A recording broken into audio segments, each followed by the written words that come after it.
Kasi yung una po nating designation kanina is sa Bintar. Bakit po tayo lumipat dito sa Nueva Era, sir? Hindi, papunta rin tayo ron, pag may time, inuna lang natin dito, but we're proceeding towards Bintar and Lawag City. Ano po yung findings natin initially, sir, dito? Siyempre, ang tinitignan natin dito, gaya nito ngayon, may nakita tayo ng mga repair. So, ibig sabihin, nagkaroon ng damage.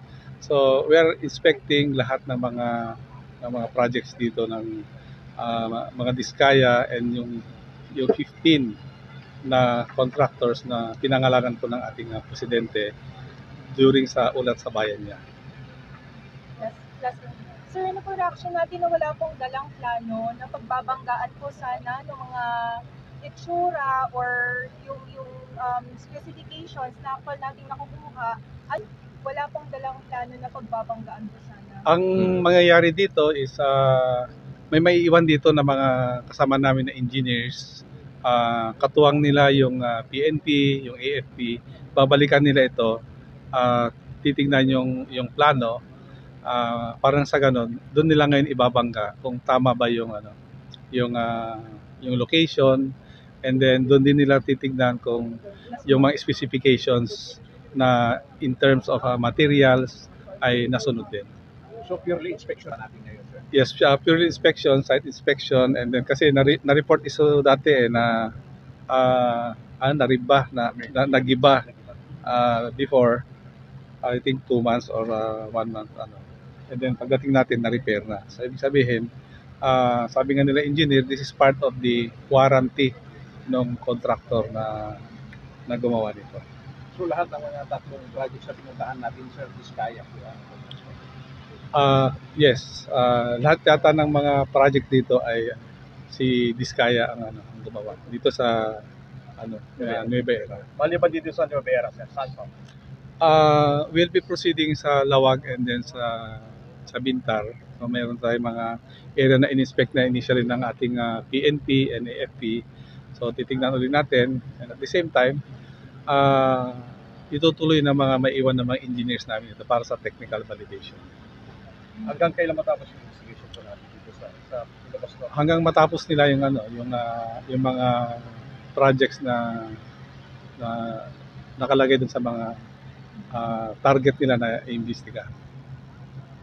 At least mga 15 siguro na mga projects out of the maraming mga projects na nagawa rito from 2016 hanggang 2025.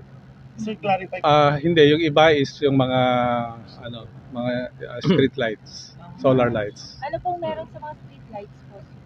Titingnan din natin kung tama ba yung distances, titingnan natin kung yung sa specification ay ganun din.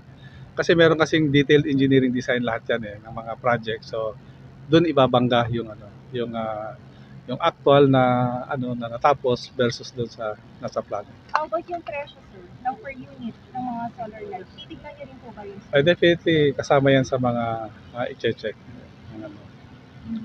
Sir, clarification, nabanggit niyo po kanina, lahat ng projects dito ay under Diskaya. All projects or lahat ng project na inikot ninyo today? Lahat ng project na inikot natin dito ay Diskaya. So And apparently, sinasabi ng mga engineers natin dito is majority dito ay Diskaya na project. So iba-ibang company. Assurance na pure yung investigation kasi sa Ilocos Norte yung area, sir? Definitely sabi nga ng ating presidente is we need to investigate. Hindi lamang ang purpose ng pagpunta rito ay para makapag-file ng kaso. Tinitingnan din natin yung kabuuan ng area because we will be also recommending to the President paano ba natin maiwasan ang mga pangyayari na to. And itong area na to is part of the 18 na major river basin na in-identify ng nila Secretary Babe Singson na sana ay gagawin ng parang magiging catch basin ito, parang sa ganon yung mga tubig na parating pagdating ng tag-ulan may ipon para magamit sa iba-ibang bagay like mga farmers, yung pwede rin magamit sa mga yung even sa sa irrigation, di ba? Even sa kaya potable water. So lahat is ano. Kaya nga ang plano diyan is yung 18 na major river basins na in-identify nationwide. Parang doon yung papunta yung yung recommendation ng DPWH as well as yung ICI siguro. Bale, ilan po yung project sa Ilocos Norte, sir? Dito Oo. yung project number. more or less mga 150 na flood control projects. Amounting to More or less mga 9 billion 9 billion? Million. billion. Billion. From 2016 to 2022 yan na Yung 150 sa Ilocos Norte po yun. Ay, Ilocos Norte. Ilocos Norte.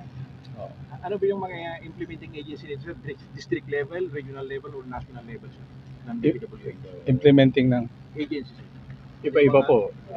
Meron pong proyekto tayong pinuntahan, regional office ang nag-implement.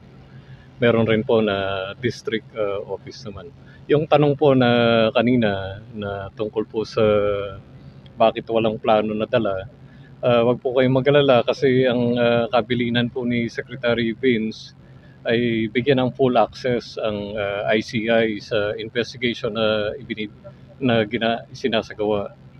Ang full access na ito po, hindi lang po sa central office, maging sa regional office po natin at saka mga district engineering offices. So wag po kayong mag-alala tungkol po doon. Yusek, matanong ko lang po, bakit po majority dito ay under Vizcaya? What happened po sa bidding? Bakit sila yung...